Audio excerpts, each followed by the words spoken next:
Nature of economics. Economics के nature को हम दो बड़े भागों में डिवाइड कर सकते हैं और वो है science and art and positive science and normative science. Friends, positive science को यथार्थवादी विज्ञान कहा गया है और नॉर्मेटिव साइंस को आदर्शवादी विज्ञान कहा गया है। फ्रेंड्स, नेचर ऑफ इकोनॉमिक्स के बारे में हम ये भी कह सकते हैं कि economics is the combination of all the nature. So all the nature means science, art, positive science and normative science. चलिए हम इसे और डिटेल में समझने का प्रयास करते हैं। साइंस को प्रिंसिपल लॉ के नेम से, आर्ट को स्किल्स और प्रैक्टिस के नेम से, पॉजिटिव साइंस को फैक्ट के नेम से और नॉर्मेटिव साइंस को फिक्शन के नेम से जाना जाता है। फ्रेंड्स, यहां फैक्ट की मीनिंग तथ्य है या वास्तविकता है और फिक्शन की मीनिंग परिकल्पना से है। यानी अब हम कह सकते हैं economics is equal to principles, law plus skills and practices plus facts plus fictions. Friends, आप सोच रहे होंगे इकोनॉमिक्स के नेचर को दो बड़े भागों में डिवाइड क्यों किया गया है, और अगर नॉर्मेटिव साइंस फैक्ट्स के बारे में बात नहीं करता है तो यह इकोनॉमिक्स के नेचर के क्लासिफिकेशंस के रूप में मौजूद क्यों है। Friends, economic as a science and art को मैंने प्रीवियस लेक्चर में रिकॉर्ड किया हूं, आप वहां से डिटेल में इकोनॉमिक्स के साइंस एंड आर्ट को समझ सकते हैं। इस लेक्चर में मैं केवल positive and normative science of economics के बारे में ही डिस्कस करूंगा। किसी भी कंट्री के पॉलिसीज को बनाने के लिए या बिजनेसेस के पॉलिसीज को बनाने के लिए हमें कंट्री की या बिजनेसेस की एक्चुअल सिचुएशंस को जानने की आवश्यकता होती है। आवश्यकता होती है कि सिचुएशन क्या है, कैसा है, कब से है और क्यों है, और इसी के आधार पर कंट्री या बिजनेसेस के लिए पॉलिसीज बनाई जाती है जिससे कंट्री या बिजनेसेस के एक्चुअल सिचुएशन में सुधार किया जा सके। और यह केवल इकोनॉमिक्स के पॉजिटिव एंड नॉर्मेटिव साइंस से ही पॉसिबल है। सो अब हम कह सकते हैं economics is the combination of all science, art, positive science and normative science.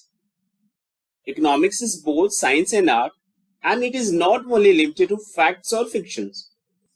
So it is a combination of all. Meaning of positive science. Positive science explains the real nature of a subject. It establishes the relationship between causes and effects of a particular event as it happens, and it answers the question of what, when, how and why. Friends, positive science किसी विषय की वास्तविक प्रकृति की व्याख्या करता है कि उस पर्टिकुलर सब्जेक्ट का एक्चुअल नेचर क्या है, और यह किसी विशेष घटना के होने के कारण उसके प्रभाव के बीच में संबंध को स्थापित करता है। साथ ही साथ यह क्या है, कब है, कैसे है और क्यों है जैसे क्वेश्चंस के आंसर देता है। इकोनॉमिक्स पॉजिटिव साइंस के रूप में स्टेट ऑफ मैटर या किसी इवेंट्स का एक फैक्चुअल स्टडी करता है, मीन्स उसकी वास्तविकता का अध्ययन करता है। पॉजिटिव साइंस में इस बात की स्टडी की जाती है कि स्टेट ऑफ मैटर या स्पेसिफिक इवेंट क्या है, और यहाँ इस बात की स्टडी नहीं की जाती है कि क्या होना चाहिए। आप एक एग्जाम्पल से समझने का प्रयास कीजिए कि पॉजिटिव साइंस क्या है। पॉजिटिव साइंस यह बतलाएगा कि यदि इलेक्ट्रिक करंट को कोई पर्सन टच करता है तो इससे उसकी डेथ हो सकती है। यहाँ पॉजिटिव साइंस यह नहीं बतलाएगा कि इलेक्ट्रिक करंट को टच करना ठीक है या नहीं है। इकोनॉमिक्स पॉजिटिव साइंस के रूप में इस बात की स्टडी करता है कि किसी गुड्स के प्राइस गिरने से उसकी डिमांड बढ़ जाएगी, बट प्राइस का गिरना उचित है या अनुचित है, या डिमांड का बढ़ना उचित है या अनुचित है, इस बात की explanation economics as a positive science में नहीं की जाती है। स्टूडेंट्स अब हम मूव करेंगे about the meaning of normative science. Normative science explains the events or facts as they ought to be. It answers the question what should be. It gives decisions regarding value judgments, and it is also called as economics ethics. Normative science घटनाओं या तथ्यों की व्याख्या करता है जैसे उसे होना चाहिए। यह क्या होना चाहिए सवालों के जवाब देता है। नॉर्मेटिव साइंस के डिसीजंस वैल्यू बेस्ड डिसीजंस होते हैं या वैल्यू बेस्ड जजमेंट होते हैं, जहां पर आप राइट एंड रॉन्ग के बारे में डिफरेंस पता कर सकते हैं। एंड नॉर्मेटिव साइंस को इकोनॉमिक्स एथिक्स कहा गया है। इकोनॉमिक्स को एथिक्स से अलग नहीं किया जा सकता है। सभी साइंसेस का एक्चुअल वर्क उसके प्रयोग में है, जिससे हम मानव कल्याण के लक्ष्यों को बढ़ावा दे सकते हैं। फ्रेंड्स, नेचर ऑफ इकोनॉमिक्स को पुनः एक नॉर्मेटिव साइंस के रूप में भी स्टडी किया जाता है। इकोनॉमिक्स मनुष्य के लिए मटेरियल वेलफेयर को मैक्सिमाइज करने के लिए इकोनॉमिक्स में डिफरेंट वैल्यूज एंड सजेशंस को प्रेजेंट करता है। फ्रेंड्स, एग्जाम्पल के तौर पर हम कह सकते हैं कि इकोनॉमिक्स यह बताता है कि इक्वल डिस्ट्रीब्यूशन ऑफ इनकम कैसे की जाए, प्रोडक्शन को कैसे इंक्रीज किया जाए, अनएम्प्लॉयमेंट को कैसे दूर किया जाए, नेशनल इनकम और पर कैपिटा इनकम में कैसे सुधार किया जाए, जैसे स्टेटमेंट होते हैं। इस प्रकार इकोनॉमिक्स इकोनॉमी, सोसाइटी, नेशन और इंडिविजुअल के रिलेशंस में उत्पन्न होने वाली समस्याओं के लिए समाधान को प्रस्तुत करता है। फ्रेंड्स, अब आप मेंशन किए जा रहे स्टेटमेंट के बेस पर नेचर ऑफ इकोनॉमिक्स को बहुत ही आसानी से समझ सकते हैं। आप सपोज कीजिए कि जो आपके सामने स्टेटमेंट आएंगे वह किसी एक सर्वे के होंगे। उस सर्वे के बेस पर उसकी डेटा एनालिसिस और इंटरप्रिटेशन की गई है और उसके कंक्लूजन और सजेशन दिए हुए हैं। तो स्टूडेंट्स, हम फर्स्ट स्टेटमेंट को चलते हैं। India is facing low level of education in their citizen. Students, ये स्टेटमेंट इंडियन सिटीजन्स के लो लेवल ऑफ एजुकेशन की स्टेटस को बताता है कि इंडिया जो है वह लो लेवल ऑफ एजुकेशन के प्रॉब्लम को फेस कर रहा है। ठीक है, ये स्टेटमेंट ये नहीं बता रहा है कि ये प्रॉब्लम इंडिया के लिए अच्छी है या नहीं है। ओके, ये केवल प्रॉब्लम को बता रहा है कि वो प्रॉब्लम किस कारण से हो रही है। सो उससे कंक्लूजन्स एंड सजेशंस में ये बात सामने आई है कि India should reform it's education policy. Means India को अपने एजुकेशन पॉलिसी में सुधार करनी चाहिए। ठीक है फ्रेंड्स, तो एक तरफ आप डेटा एनालिसिस एंड इंटरप्रिटेशंस में आप इंडिया की एजुकेशन लेवल की एक्चुअल सिचुएशंस को देख रहे हैं और उस सिचुएशन से कैसे हमें फर्दर डिफरेंट सिचुएशंस में जाना है वो आपके कंक्लूजन्स एंड सजेशंस में है। इट मींस जो डेटा एनालिसिस एंड इंटरप्रिटेशन का पार्ट है वह एक पास्ट डेटा पे बेस्ड है। ओके, और कंक्लूजन सजेशंस क्या है, फ्यूचर एक्शन है जो इंडिया को लेना चाहिए उस प्रॉब्लम से बाहर आने के लिए। ठीक है, इसी प्रकार हम दूसरा स्टेटमेंट देखते हैं। सपोज करिए एक सर्वे कराई गई पॉवर्टी पे और पॉवर्टी की रीजन्स में डेटा एनालिसिस एंड इंटरप्रिटेशंस में ये आया है कि unemployment and under employment is responsible for poverty. Okay, poverty के लिए unemployment and under employment he responsible है। यह एक फैक्चुअल एविडेंस बेस्ड इंफॉर्मेशन है। सो इसके कंक्लूजन्स एंड सजेशंस क्या है स्टूडेंट्स?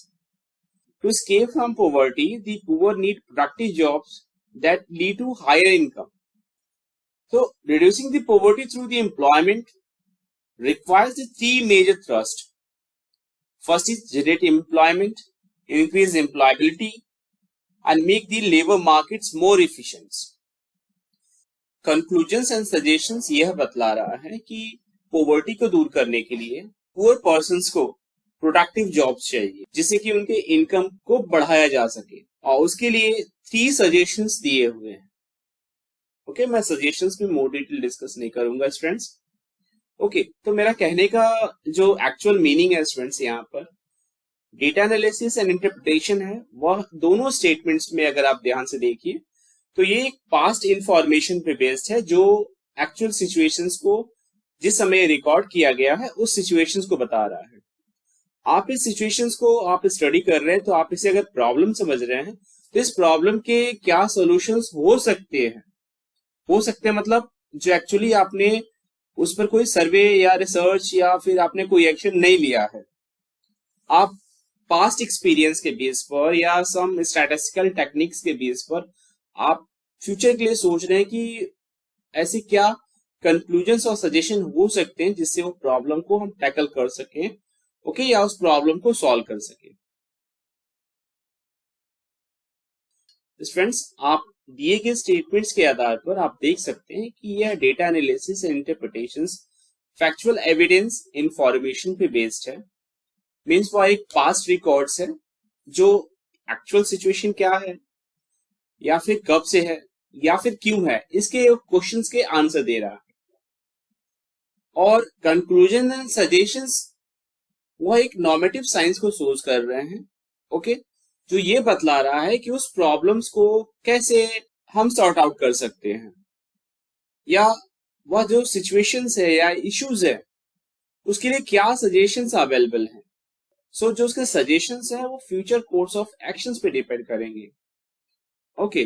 सो फ्रेंड्स, इस हिसाब से कंक्लूजन एंड सजेशंस के स्टेटमेंट्स जो हैं वो नॉर्मेटिव साइंस के स्टेटमेंट्स हैं और डेटा एनालिसिस एंड इंटरप्रिटेशन जो है वो पॉजिटिव साइंस के स्टेटमेंट्स हैं।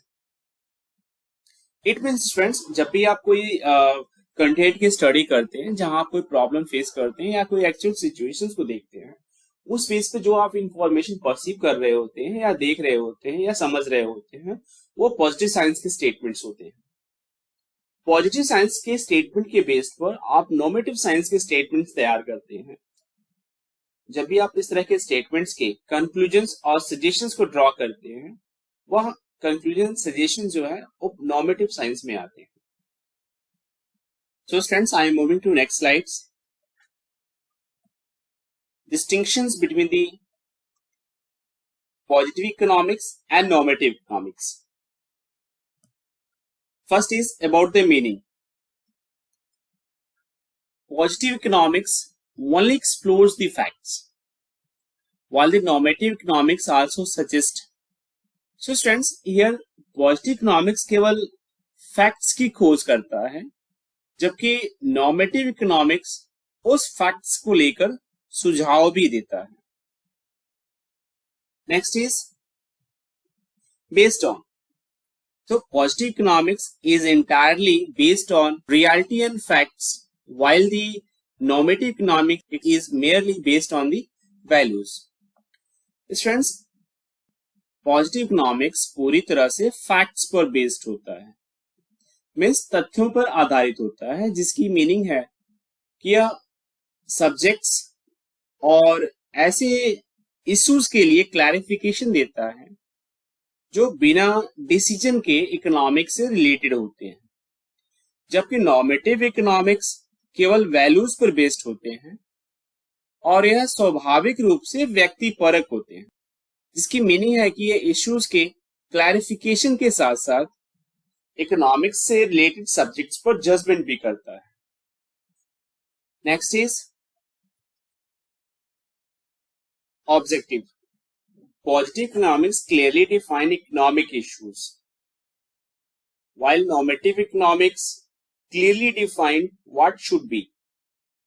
Friends, positive economics स्पष्ट रूप से इकोनॉमिक मैटर्स को डिफाइन करता है, जबकि नॉर्मेटिव इकोनॉमिक्स इकोनॉमिक मैटर के लिए सॉल्यूशन प्रोवाइड कराता है। Next basis is nature. The nature of positive economics is factual and descriptive, while the nature of normative economics is prescriptive. Positive economics का nature factual और descriptive है, means positive economics तथ्यात्मक और वर्णनात्मक दोनों होता है और यहाँ facts के बेस पर economic events को describe किया जाता है, जबकि नॉर्मेटिव इकोनॉमिक्स का नेचर यहाँ पॉजिटिव इकोनॉमिक्स के फैक्ट्स के बेस पर ओपिनियंस दिए जाते हैं। Next basis is type of argument. Friends, under the type of argument, it means the statements. So the statements behind the positive economics is objective, while the type of argument behind the normative economics is subjective in nature. Positive economics की statements objective nature के हैं, जबकि normative economics के statements subjective nature के हैं। Friends, objective and subjective में difference केवल fact and opinions का है। ऑब्जेक्टिव फैक्चुअल एविडेंस के इंफॉर्मेशन पे बेस्ड होता है। सब्जेक्टिव एक ऐसा वर्ड है जो किसी स्पेसिफाइड सब्जेक्ट के बारे में किसी की पर्सनल ओपिनियंस और फीलिंग्स को रेफर करता है। और हिंदी लैंग्वेज में सब्जेक्टिव को व्यक्तिपरक भी कहा जाता है। ग्रामर में सब्जेक्टिव का अर्थ है कोई भी गुण जो किसी वाक्य के विषय को रेफर करता है या संदर्भित करता है। एक एग्जाम्पल से आप फैक्ट्स और ओपिनियंस के बीच में डिफरेंस को समझिए। अगर मैं कहूं it is raining and I love the rain, so friends इस सेंटेंस में दो सेंटेंस है। First is it is raining and second is I love the rain. इनके दो मीनिंग आप निकाल सकते हैं। पहला कि बारिश हो रही है, जो एक फैक्चुअल एविडेंस पर बेस्ड इंफॉर्मेशन है। बारिश हो रही है, यह एक सच्चाई है, इसलिए यह एक ऑब्जेक्टिव बेस्ड स्टेटमेंट कहलाएगा। लेकिन दूसरा आई लव द रेन, यह एक ओपिनियन बेस्ड स्टेटमेंट है, जहां मैं अपने पर्सनल फीलिंग्स को एक्सप्रेस कर रहा हूं कि मुझे बारिश पसंद है। यह स्टेटमेंट यह नहीं बता रहा है कि बारिश हो रही है या नहीं हो रही है, और इसी ओपिनियन बेस्ड स्टेटमेंट्स को ही सब्जेक्टिव कहते हैं। और इस टाइप के स्टेटमेंट्स ओपिनियंस के अलावा वैल्यूज एंड जजमेंट पर भी बेस्ड होते हैं। सो स्टूडेंट, इस तरीके से हम पॉजिटिव इकोनॉमिक्स के स्टेटमेंट्स या आर्गुमेंट को समझ सकते हैं और नॉर्मेटिव इकोनॉमिक्स के आर्गुमेंट को समझ सकते हैं। Next basis is focus. Positive economics talks about the cause and effect relationships, while the normative economics talked about the opinions and judgments and concentrate on what can work and why. Friends, हम यहाँ कह सकते हैं कि positive economics के statements दो या दो से अधिक वेरिएबल्स के बीच में कॉज एंड इफेक्ट के रिलेशनशिप्स को एक्सप्लेन करते हैं। वहीं दूसरी ओर नॉर्मेटिव इकोनॉमिक्स के स्टेटमेंट्स केवल राय और निर्णय के बारे में ही बात करते हैं। Next distinction basis is testing. The statements of positive economics can be tested or verified, while the statements of normative economics can't be tested or verified. The statements of positive economics can be scientifically tested, proved or disapproved. That means these statements can either be true or false, while the statements under the normative economics are based on the opinions and recommendations, which can't be verified until they are acted upon first. Friends, positive economics के statements को scientifically test किया जा सकता है, उन्हें prove किया जा सकता है, उन्हें डिसप्रूव किया जा सकता है। यानी पॉजिटिव इकोनॉमिक्स के स्टेटमेंट्स करेक्ट या इनकरेक्ट हो सकते हैं, जबकि नॉर्मेटिव इकोनॉमिक्स के ओपिनियंस एंड रिकमेंडेशंस को तब तक वेरीफाई नहीं किया जा सकता जब तक ओपिनियंस एंड रिकमेंडेशंस को फॉलो न किया जाए। सो स्टूडेंट्स, इस टेबल के डिफरेंसेस के बेसिस पर हम कह सकते हैं कि इकोनॉमिक्स के दोनों नेचर परस्पर एक दूसरे के कॉम्प्लीमेंट्री हैं, पूरक हैं, और इन्हें साथ साथ ही चलना चाहिए। वे केवल पॉलिसी मेकर्स और प्लानर्स के लिए ही इंपॉर्टेंट नहीं है, वे किसी भी पर्सन के लिए इक्वली इंपॉर्टेंट है जो किसी फैक्ट के बेस्ड पर इकोनॉमिक प्रॉब्लम्स के सॉल्यूशंस को ढूंढने की कोशिश कर रहा हो। इकोनॉमिक लॉज और थ्योरी को डिसाइड करते समय इकोनॉमिक्स को पॉजिटिव साइंस के रूप में स्वीकार करना चाहिए, लेकिन एक्चुअल इम्प्लीमेंटेशन के समय इकोनॉमिक्स को एक नॉर्मेटिव साइंस के रूप में स्वीकार करना चाहिए।